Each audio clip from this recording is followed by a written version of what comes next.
I'm sure nag-enjoy kayo dun sa ating fine dining experience at home na ang dali-daling gawin at marami sa inyo nag-iisip, ano kaya ang masarap na dessert na i-partner? Pero syempre dapat hindi nakaka-stress, madaling gawin, affordable, but mag-e-enjoy ng husto ang kakain at social dapat. So today, let's make tiramisu. Alam ba ninyo na ang tiramisu, this is a classic Italian dessert. Although disclaimer po ha, ang ating gagawin ngayon is easy version and more affordable version. So hindi po ito 100% authentic, pero ang ating pagmamahal sa ating craft and sa mga customers and sa mga pakakainin natin, 100% authentic. Itong dessert na to, ang ibig sabihin ng tiramisu ay pick me up. O, di ba? Napaka-romantic.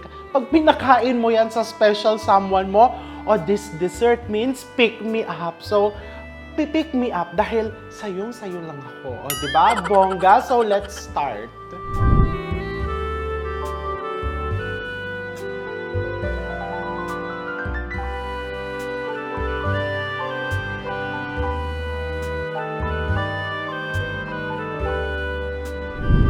So first, you're going to put cream cheese. It's very important na yung cream cheese mo ay hindi malamig na malamig. So makikita mo, no, I cut it into cubes para mas mabilis mong haluin. Super easy. This is 2 cups of cream cheese or 2 bar kung ang binibili mo ay yung small bar. And then into this, I'm going to put powdered sugar. This is 3/4 cup powdered sugar. Hindi po masyadong matamis to. Tayo lang po ang matamis, no? Tayo lang ang sweet. This dessert, hindi nakakaumay, parang tayo, no? But if you want it lesser sweet, no? Ayaw mo talaga ng matamis, pwede mong gawing 1/2 cup of powdered sugar. So I'm going to put the powdered sugar, and then I'm just going to beat it. Pag may powdered sugar, you start at low speed. Otherwise, magigi-espasol ka. Magtatalsikan sa'yo yan. And then you gradually increase the speed to medium. You want to beat this until the mixture becomes very smooth. No? Mababasag yung powdered sugar, matutunaw para smooth na smooth yung mixture, and then ma-aerate mo ng konti yung cream cheese. But you don't want to over-mix it because if you overbeat it, ang mangyayari naman parang mousse, no? Yung consistency. Tiramisu, yung kanyang texture has to be in between cheesecake and a mousse. O, diba? Nasa gitna. In between the heavy cheesecake and the very light mousse. Authentic Italian recipes, they would normally use mascarpone cheese, pero dito ang mahal. Ang mahal-mahal po nung dito sa atin. Kaya cream cheese is the cheaper alternative, pero masarap pa din naman. But if you have the mascarpone cheese at home, or you have access, yun ang gusto mong gamitin, pwede din naman. You just use the same amount. So, let's check. O, ayan, di ba? Naging smooth. Ang bilis niya naging smooth. May nakikita pa akong konting mga buo-buong lumps, no? But this is just okay because ilalagay ko na yung aking cream. But before I do that, maglalagay muna ako ng vanilla extract. Ito, I'm going to teach you. Hindi na ako nabili ng vanilla extract na yung liquid. What I use is the vanilla paste. You can buy this from baking supply store. Kasi ayan o, makikita mo talaga may mga tuldok-tuldok ng vanilla. O, ayan. Talagang malakas makasosyal. Yung nakikita talaga nila yung dots nung vanilla beans. Although mas mahal ng konti ito, pero mas mamahalin ka naman ng kakain ito. Diba? Pero kung meron ka lang ay vanilla extract, no problem. Wala kang vanilla extract, huwag mong lagyan. Huwag magpaka-stress. And then I'm going to put the cream. This is just all-purpose cream that has been chilled. No? Galing sa ref. Magbuhos-buhos ka lang dyan. Kung ikaw ay taga-abroad, wala ka mabiling all-purpose cream, heavy cream, whipping cream, thickened cream, gamitin mo yon. Pwede po bang sour cream? Eh, kung gusto mong medyo may asim, pwede naman. No problem. And then you just want to beat this until smooth. Alright, just like this. Oh, diba? Ay, nice.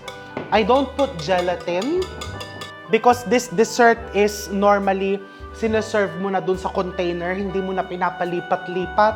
So, there's less fear of yung matutunaw or huhulas. Hindi kagaya ng no-bake cheesecake that we put on cheesecake molds na pag tinanggal mo sa mold, there's a chance na humulas. Ito kasi, normally nilalagay natin in containers like this. Eh baka hindi na ibalik sa'yo ng kapitbahay mo. So, ilagay mo sa disposable containers. Eh pero today, magpapasosyal tayo. Ilalagay natin yan sa magagandang containers. Or kung may ka-date ka, ayan, multitasking ako. Habang nagkwento tungkol sa ka-date, nagpupunas. Kung may ka-date ka, pwede mo ilagay dito. Kasi syempre, di ba, sa panahon ngayon, hindi pa masyadong, for safety, hindi pa tayo masyadong nag-share sa isang container. So, tig-isa muna kayo. Di ba? Individual dessert. Bongga! Okay, so now, ready na yung iyong tiramisu. I-layer na natin yan. So, I have here, this is just strong coffee. Ganong ka-strong yung coffee, kailangan kumabog ang dibdib mo. Literally, kailangan talagang matapang na magigising ka sa katotohanan. O, diba? Ganong katapang dapat yung kape, yung ipaglalaban ka. But of course, ito kasi ginamit ko yung coffee machine, yung coffee maker ko. Pwede ka din naman gumamit ng instant coffee powder, timplahin mo lang, and tikman mo, kailangan super tapang niya. So this is just about a cup of coffee na matapang. Okay? And then you just put some sugar, some white sugar, 1 to 2 tablespoons. Pwede mo din tansyahin yung kanyang sweetness. There are some people, non-coffee drinkers, or yung mga bawal mag-caffeine, you can actually use decaffeinated coffee. Pwede din yon. Or some people, they actually use tea. Pwedeng green tea, or pwedeng kung anumang flavoring ang gusto mo. Kung ayaw mo ng coffee, pwede ka pa din gumawa ng tiramisu. And then I'm just going to put a splash of rum. You can also use other liquor splash, pero ang dami kong nilagay. No? Kasi masarap siya eh. Pero kung hindi ka mahilig sa alcohol, ayaw mo may alcohol, you can eliminate it. Traditionally, ang ginagamit nilang alcohol is Marsala wine, pero wala kasi ko dito sa pantry. So I'm just using rum and I like the flavor. You can also use brandy. And these are just browas from San Pablo, Laguna. O, diba? Support local. Ganito lang kasimple. So you choose the container of your choice and then ilubog mo lang yung browas. Nagugas po ako ng kamay, ha? And then ipila mo dyan sa ilalim. Pag nilubog mo siya, makikita mo, you just do it briefly. Huwag masyadong matagal kasi magiging soggy or malabsak yung browas mo. Kung gusto mo social lady fingers. O, diba? The lady fingers.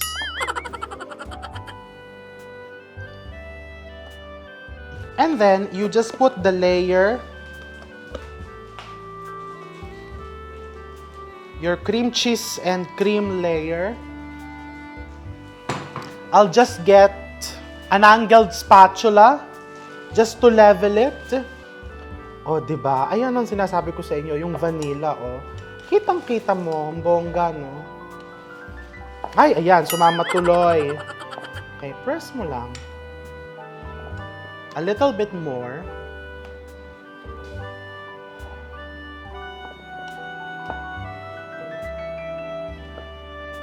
Okay, and then you just get a cloth or a rubber trivet and then itap mo lang na ganyan.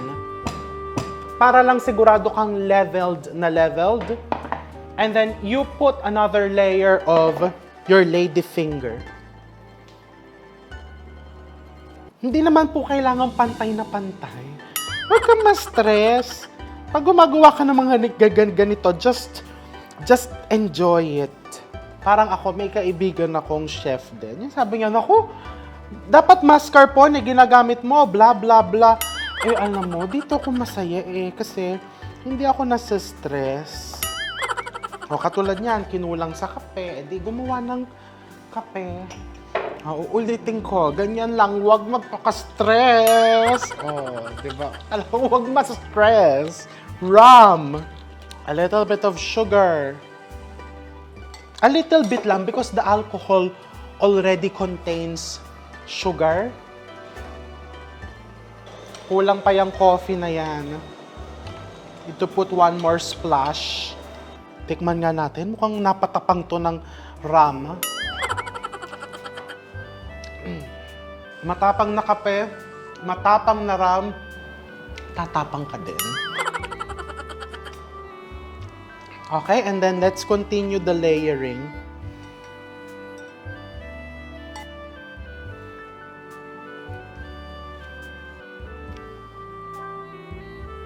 Okay, then you just cover it. Ito pwedeng 1 or 2 oras mo lang i-ref. Pero preferably overnight. Diyos ko, kung halimbawa may trabaho ka, busy ka, namili ka pa ng ingredients, edi pwede mong tawaging soft style tiramisu. Diba? Ayan mo sa ganyan talaga. Pag summer sa Italy, mainit. So, lumalambot ang tiramisu. Tap mong ganyan. And then before you put it in the fridge, you covered it with cling wrap directly onto the surface. Takpan natin ng cling wrap. Bakit tinatakpan ng cling wrap? Para hindi siya yung parang nag-crack-crack. I'm sure you've noticed that na minsan parang yung cream is nag-crack-crack. Ay! Binidyo ko. Mandadaya po kasi ako. Wala po akong finished product. So, dito ko sa freezer nilalagay. Just to show you, di ba, na kung halimbawa Valentine's na, di ba, biglang nag-text sa'yo yung kadate mo, dadating ako, babe. Nagluto ka ng tiramisu, 4:00 na ng hapon. Dadating siya 6:00. Di freezer mo. Di ba? We find ways to make our loved ones feel extra special. Ano yun? Sabihin nila, hindi ba dapat pinaghahandaan na you prepare in advance? Paano kung busy ka nga, di ba? Paano kung nagtatrabaho ka? Paano kung tumanggap ka ng mga cake orders? So, ganito, mas madali ito. Tumanggap ka ng cake orders. Ayan na yung kadate mo. Ilubog mo. Lagay mo lang dyan. Naku, mukhang pandalawa lang talaga magagawa nitong natira. Lubog. Lagay mo dyan. You put the cream.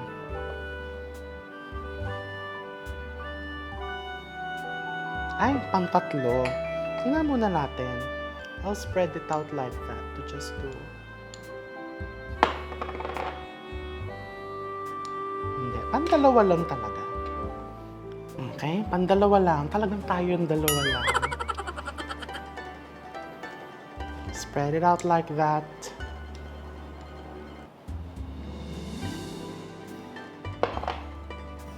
And then to make this extra special, I'm going to show you how to dress it. Pero if i-freezer ko lang saglit, dadayain ko lang saglit. I'm going to put fresh strawberries on top to make this extra special. Ayan, so magpapabongga tayo ng bonggang-bongga. So this is a strawberry tiramisu. This is just strawberry jam na nilagyan ko ng konting water. Gaganyan mo lang para yung strawberry mo is nagsishine. Any strawberry jam. Kung gusto mo lang naman magpabongga, okay, ganito lang yan. I just sliced strawberries and then iikot mo lang na ganyan.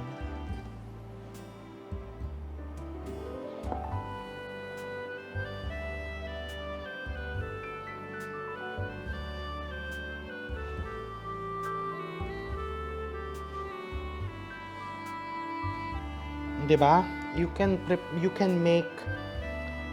can turn simple desserts like this, no bake desserts, into something really fabulous.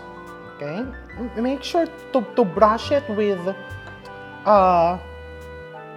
strawberry jam or syrup, because kapag hindi mo nalagyan yan, pagdating ng ka-date mo, dry na yung strawberries. And then of course, the classic tiramisu, you just get cocoa powder. I'll just put a sheet pan. And then of course, you just dust it generously.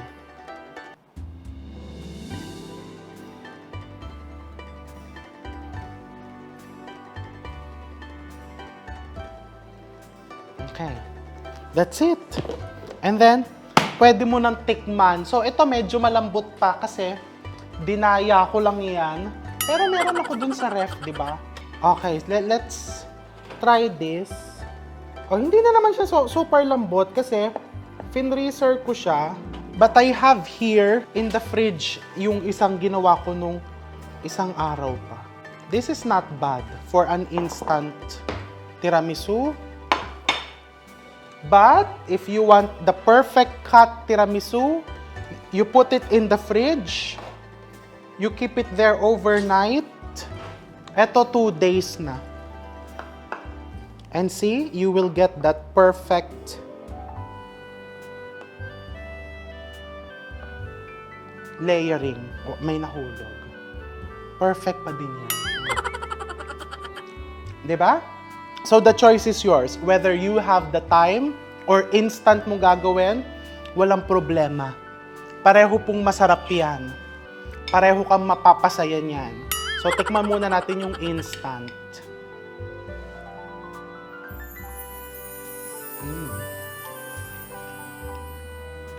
It's good. Eto, tikman din natin.